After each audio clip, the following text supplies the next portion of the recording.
Another episode of the Ripple Effect of Love for dads and families. Today we're looking at building trust with your kids. Do you have trust? How do you do that?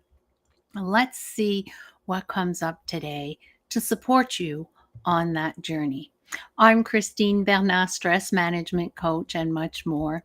And I'm excited to be here today to talk about trust. I want you to think back when you were a child, or even today, when you think of trust. What is it that would break the trust between you and a person? So take a nice deep breath. One thing that I can say is that if your kids don't feel safe talking to you, they won't. What they If you want them to share their struggles, thoughts, and dreams and challenges, trust is key. So let's break down how we can build this step by step. There are many different steps to this. So the first one is, why do kids test you before they give you their trust? Right? They will. Maybe not little ones, little infants, but the teenagers, 100%. They will test you. And if we don't pass, when something happens, are we sharing this with our parents? Mm-mm. Go back to when you were young. What information did you share with your parents? Did you feel safe with your parents to tell them anything that was on your heart that you were dealing with at school, with the other spouse? So one big thing is broken promises. We know that, children, well, I'm just going to say, having taught for 30 years, if I told the child something and I didn't hold my word to it, I had broken the trust with them, and it could take months to build it back up, depending on what it was, obviously, right? And depending on the child's number of broken promises they've had so far. So this can be very challenging. And if we are inconsistent, one day we're breaking a promise, the next day we're not, how can they know when we are being honest, right? Another thing that can be very challenging for children and even us as adults, right, is emotional unavailability. So your child, you get home from work, they're excited to see you, but you're exhausted and you're at the end of your rope, and they're like, "Oh, dad, I've got this, and look what I got today." And you're like, "Give me a minute, I can't deal with this. I've got to go work in my office in the house." Were you emotionally available? Not quite. Did you kind of dismiss their joy that they had of seeing you? Kind of, didn't you? And when we ignore or we minimize their emotions, "Oh, that wasn't so bad. Suck it up." Ever said that? Or have you been told that? Right? Does it make you want to go back to that adult and say, "Hey, this is what happened. This is what's going on in my life"? I don't think so. It doesn't for me, and I'm pretty sure it doesn't for you. Even with bosses, right? This can happen. Something else that can be challenging is that criticism. Yeah. Sometimes we use sarcasm or we belittle the comments. Well, that can really damage your child's self-esteem. I know that's not your intention, but we're not talking about the intentions. We're talking about what are those little things that can really affect your child so that he or she has self-esteem and can trust you with information. If you take that information and you belittle it, or you give them a sarcastic remark, I'm not sure they're going to be as open to come and talk to you. You can test it out. And maybe you're saying, I don't criticize my children. I don't know. Maybe you were raised in an environment where there was no criticism and it's easy for you. I just invite you to take a peek. Do you criticize yourself? And if you do, most likely you criticize your children. Or did your parents criticize you? Most likely, I'm not saying it's 100%, of course not, but most likely it's a possibility that you also belittled your children without realizing it. And there are cultures where this is kind of the norm. But notice those children. Are they going and saying everything to their parents? So think about it. What is it that you want? Sometimes expecting children to take on the adult responsibilities or the emotional support can really blur those boundaries between you and your child. I remember my dad used to listen to this doctor on the news or on the radio, and this mom calls in and says, "Oh my goodness, my can't trust my 6-year-old." Well, what are you asking your 6-year-old to do? Asking the 6-year-old to change the diapers, watch the baby, feed the baby. I mean, whoa, just a minute here. Did that 6-year-old ask to have a child? You wanted the child, whether it's wanted or unwanted. You're the one, it's your responsibilities. Get help from someone else. Find the help. Keep praying for those possibilities if you're in a very dire strait environment. And of course, something that's really big that we often forget. I have a friend who specifically works on just this aspect is the parental conflicts. If there are parental conflicts, the children, right, feel kind of stuck between one parent and the other. Who do they trust? Who's saying the right thing? He said, she said. It's a real mess when we get there. And it damages that trust.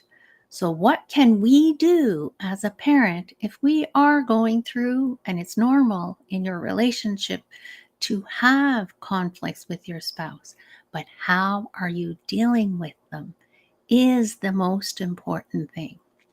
I can remember way back when I got divorced, I would go, the upstairs was here. So I'd go down the stairs and I'd go down in the dining room way over there, not realizing I was right under my son's bedroom and that he could hear.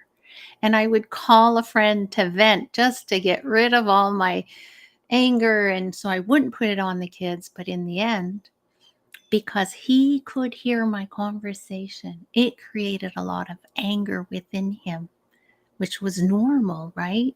He was a teenager or almost at that point, and it was very, very hard for him to hear his mom complaining about his dad for what he had done and hadn't done and blah, blah, blah, blah. And that anger that I had with it within me and didn't know how to deal with it or hadn't realized that my son was listening or could hear me through the walls, through the floor. So make sure that you're in a soundproof room in your house when you do this. It's not funny. I know I'm laughing, but it's it's my coping mechanism of survival to, be able to just deal with situations like that are challenging and that were challenging.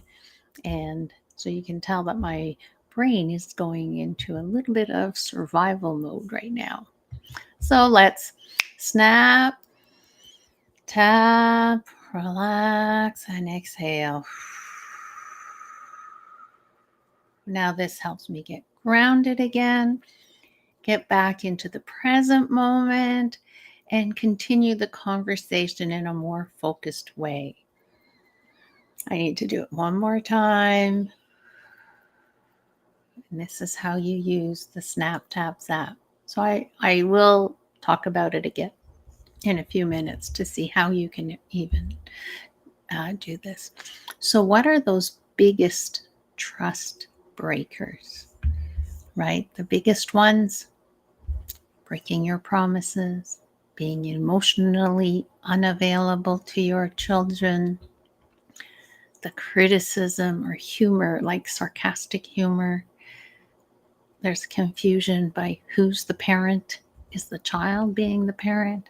Sometimes children are very insightful and they end up giving, um, it's this, let me start that sentence over.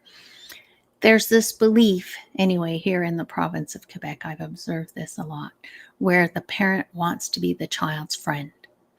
And by being the child's friend and sharing everything to your child and your child supporting you and what you're going through, who's the parent in there? And when you step in and you're the parent, is the child really going to listen? Not sure, because they're used to giving you advice and supporting you in your journey. So let's look at some strategies to build and repair this trust. So, of course, you want to promise only what promise you can hold. If you say you're going to be there at 3, be there at 3. If you're not sure, you can say, I'll do my best to be there at 3. I might be late because I have something till this time. So please be patient and wait for me. Can you see the difference between I'll be there at 3 or I might be late? I really want to be there at 3. I will do my best to be there at 3. And this way, you are not putting this pressure on yourself to be there at 3 in case of traffic, in case of whatever that is that can be showing up that will help you keep that trust between your child and yourself. So how you word your promises or what you will do. You know, if you've been late, I can remember we would go to swimming lessons, and my dad worked in the city and he had to come back. It was like a 45-minute drive. And then my mom would take us and drive us to the swimming lessons. Well, hold and behold, every single time it was my mom's turn to drive because the moms would carpool, my dad would be late. And of course, that builds a distrust. You know, we can't trust him. So, how can you organize the schedule if you have a spouse or partner that works and is not reliable to come back so that that doesn't go onto your children's shoulders and weighs on them? Now, a quick way would be when my husband comes home or when my wife comes home on time, I'll drive the kids that time, that way. And we can keep tabs and see if I can go twice in a row, I'll go twice in a row, but take it a little bit differently. Okay. Emotional. You need to validation. You need to be able to acknowledge and validate your children's feelings, even though you may agree or not agree with them. I can hear that you are hurting right now, that this really affected you. You're not saying if you agree or not agree. You're saying what you're perceiving from the way the child is bringing information to you. Now, I will teach you in a little bit how you can do that without being triggered, because sometimes all we want to say is, oh, come on, I can't believe you're reacting that way to this. But to them, it's really important. So it's super important. Being open, having an open and honest communication. So encourage open-ended questions. How was your day? Good, bad. There's no like, what did you like most about your day today? Then they can't just say good or bad. They'll need to say at least a few words, right? What was the most challenging for you today? They might answer gym or math. Can you tell me more? And super, super important, no judging or criticism. And that can be hard. Oh, math was easy for me. I don't understand why it's hard for you. How is that supporting the child who's having challenges with their math? Sometimes we don't realize the words we use because we're just repeating what we've heard, whether it was on a TV show, whether it's a family thing. Everybody in the family says it the same way, but it is possible to change it. I know dads who have turned everything around in their lives just by implementing snap, tap, zap, and many of these tips.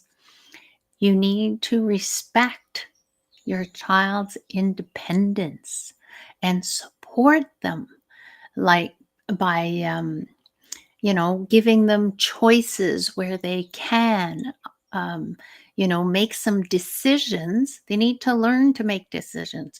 You can do this with some kids, and they'll always be a struggle for them later on, but it will have helped them. They would have been worse if you hadn't done this. I like to start with win-win.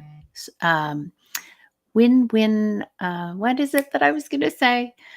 Win-win solutions. Like, do you want a hot shower or do you want a cold shower? But the shower is a must because they played in the mud, they're dirty, they stink, they went and rolled around with the animals outside. They need to have a shower. We do not want to everybody to smell what's going on. Maybe you don't, if you have time for a bath, you can say, do you want a nice warm bath or a hot shower? It really depends on which ones will be win-win for you. And these choices that you sort of help them, and as they get older, allow them more space for choices. And if they say, oh, I don't know, I don't have any ideas, what if you just say, have you thought of this or this or this or this, which are all win-win, right? Solutions for you. You can't be saying, oh, they already have too many sports, but they really want this one. Well, let's add it to the schedule. But you don't have time. You've got 3 kids. You can't have 6 sports a week, or, it's too much for each kid to have so many sports. So you've got to find those happy mediums. Think about it. Talk about it with your partner, with your spouse, or with your child. Children will understand if you say to them, today, this year, I have time to bring you to one activity. Think about which is the activity that you would like most. And that way you're respecting your schedule. They understand why they can't take 2 or 3 activities that they would love to do. And maybe there are some of those awesome activities that are happening at school that they can do at lunchtime or maybe after school. So looking at many different possibilities. And very, very important is those boundaries. Are you making sure that your children are not the adult in the conversation, in taking care of the younger ones? I know it's hard, but it's important to implement these. So, how do I see the implementation for these so that your children feel safe to say almost anything to you? Of course, snap, tap, and zap. Even with 20-year-olds and 30-year-old children, you can do this. When they call you and they decided they were going to tell you what they disliked the most about you when you were a parent that was struggling and had all these issues. So, what if you're just tapping gently on a meridian point while you breathe in? Listen attentively to them. And if they're sitting across the table, just breathing in, Notice the triggers that come up, the thoughts, the emotions, the feelings, and put them onto that spiraling train so that your child doesn't have to deal with your triggers, but can have a parent who is present, grounded in the moment. Isn't that what we all want, right? So, a deep breath, relaxing the shoulders, and exhaling. And again, breathing in while you're listening. You can imagine doing it first if that helps you, so that when it happens, you've already imagined it. And imagining it is almost like 50% of your success. So just imagine that you're with your child and that you're able to listen to them very attentively and looking for a question that you can ask them to find out more, to see if they would like to do that again, or if they want to live a different experience next time, and what are some of the shifts that they need to make in order for that to happen. So, the more you work on yourself and support yourself, the more your children will be able to do this. And I know you've got this. If I was able to do it, you're able to do it. I have dads who have been doing this and are being recognized in their school as awesome leaders. You can do this. So, one mini baby step. What is your mini baby step today? And if you want to strengthen the trust with your kids, let's work together so that I can support you. And in the chat, what's one thing you do to make your child feel safe, feel like they can open up and say anything to you? Share it. I'm certain there are other dads that will love to hear this. Share your successes. We'd love to hear that. I would anyway. And I'm sure the other dads and families that are following would love that. So, wishing you all the best. See you tomorrow for episode 104, and we'll see what we will be talking about then.